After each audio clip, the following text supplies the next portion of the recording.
Hello, and what is going on? My name is Ross, and this is Shy Sports Ross, where we break down the Bulls, the Bears, the Cubs sometimes, maybe the Blackhawks at some point, and I try to expand my sports knowledge while also providing some deep dives and analysis on the Bulls, which I feel like is kind of my bread and butter. If you're new to the channel, I appreciate you watching this video, but that's kind of my thing. I like to take deep dives, take a look at players on the Bulls, break down their game, break down the things they're good at, maybe the things they're not good at, and the kind of players that I think they could develop into.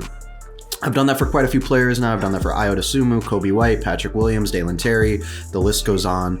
So I really enjoy making those kind of videos, and I got into a bit of a discussion yesterday on Twitter about the merits of content creation, in specifically the context of sports journalism and kind of how content creators like me who make videos, and this isn't my full-time job, and obviously I don't have a press pass, I'm not invited to games to be a credentialed member of the media, kind of how we compare to those journalists, those professional journalists that work for newspapers and publications. And this isn't to dismiss print media. Print media is important. This isn't to dismiss mainstream media as a whole. I don't want to come across as one of those folks. You know that there are a lot of great writers out there. There are a ton of people who do great work. Casey Johnson is one of them for NBC Sports Chicago. Love following him and reading his stories. So there are a ton of people out there that do great work. But there's one guy in particular that works for the Chicago Sun-Times, and his name is Joe Cowley. I'm sure some of you guys are familiar. He decided to take a shot yesterday at content creators as a whole, using kind of me as the picture of the content creator. And, it was based on a reply that I made. He posted something about Jalen Brunson being better than Derrick Rose in his prime. And, I made a joke about it. I don't agree with that take, but he decided to take that as an opportunity to take shots at me and what I do, saying that I'm just a content creator, that I'm like a raccoon grabbing for scraps, that I'm an aggregator, I eat what they hunt or whatever. Just very narcissistic and smug perspective on the work that he does. And again, I don't want to disrespect anyone that is a beat reporter that does have credentials. That's great. There are a ton of people who do that for a living and are amazing at it. There are also some people like Joe Cowley who it's just a job for him. And I don't really see how having the credentials, being a part of the media, that was kind of his thesis was, well, I have the credentials, I go to the games. If you want to come to a game, I'd be happy to hear from you, or whatever it was. It was really dumb, and it was kind of some high school shit. It was like two kids bickering. That's really what it looked like. And you know what? I probably encouraged it or entertained it for longer than I should have. But really what it comes back to is the attitude that you can't create good content if you're not a credentialed member of the media, or if you don't have, certain privileges, or you don't work for a certain company or something like that, which is just such a dated perspective on sports journalism and content creation as a whole. That's one of the beautiful things about the internet, is that information is so widely available, and there are so many people out there that analyze film, who have, NBA League Pass memberships, who have memberships to those advanced stats databases, and they do amazing work with it. And I want to shout some of those people out in this video here today. And the first place I want to start is Swish Theory. And I'm sure many of my followers are familiar, but I helped build the website for the swishtheory.com. And Swish Theory is a collection of really great draft analysts, scouts, writers, data visualists, content creators who do amazing work, who write about the game at a very high level in a way that's accessible for both fans, but also for people who are on the inside. A lot of what Swish Theory does has a developmental twist to it and is about showcasing how players can take their game from one level to another, and how players in the past have done that as well. So Swish Theory, I think, approaches basketball analysis from a very unique standpoint. If this isn't contributing to a greater discussion, about skills, about development, why are we posting it? Why are we creating it?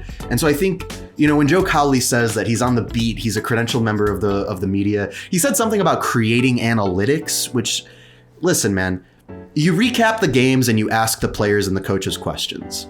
That's great. That's awesome. That deserves a role in sports media. That's important. But I don't really see how you can have an air of superiority over some people who are extremely intelligent data analysts, right? Like they're actually analyzing the data. They're not just asking questions and writing an article about it. So that's kind of where I feel like his argument falls short. And that's how I want to approach this video, is a place to kind of showcase the people who do amazing work, because it's not all about me. And I know that like I'm kind of creating this video talking about the experience that I had with Joe Cowley, but I found it personally offensive the way that he was taking a shot at the content creator community as a whole. And I'd really like to shout out some individual content creators that aren't a part of a credentialed media. You know, they're not a PR team or anything like that. They're just individual independent content creators, and they do great work. So I'm gonna start with some of my Swish Theory friends: Charlie Cummings, Josh Abercrombie, Matt Powers, Josh URL, Joe Holbert, Corbin Ford, Brett Cornfield, Roshan at Pick and Row, Chris KLA Hoops on Twitter, my guy Laro Hoops, Tyler Wilson, Nima Finding Nima 23, Will Morris, Avinash, David Sajdak. Oh my God, there's so many. Beyond the RK, Lucas Kaplan, Tyler Wyman, Oscar Hoops, Nick the Rula, Gannon Rice, Yuri Uziel. There are so many people. Like, this is just from Swish Theory, and I didn't even get to everybody in Swish Theory, so please forgive me if I didn't say your name. But these are just a few people that write about the game at a high level, and they help people like me understand the game more, and they'll help people like you understand the game more. But they're also writing to an audience that contains, you know, scouts, and contains even players sometimes who want to learn those developmental traits, the fundamentals, who want to look closer, go through the minutia of the details of what it takes to really improve as a basketball player, and you know what the strategy takes for a coaching staff to put together a game plan. You know, it's not as simple as, oh, they ran this play or they ran this set. Right? There's adjustments, there's matchups that you have to account for, and that's a lot of what Swish Theory does. So that's for the basketball world at large. A lot of these guys have teams that they cover specifically, but for the most part, if you like NBA basketball, if you like college basketball, follow Swish Theory. Go through the people that Swish Theory is following on Twitter, and you'll see all of our content creators that you should follow as well.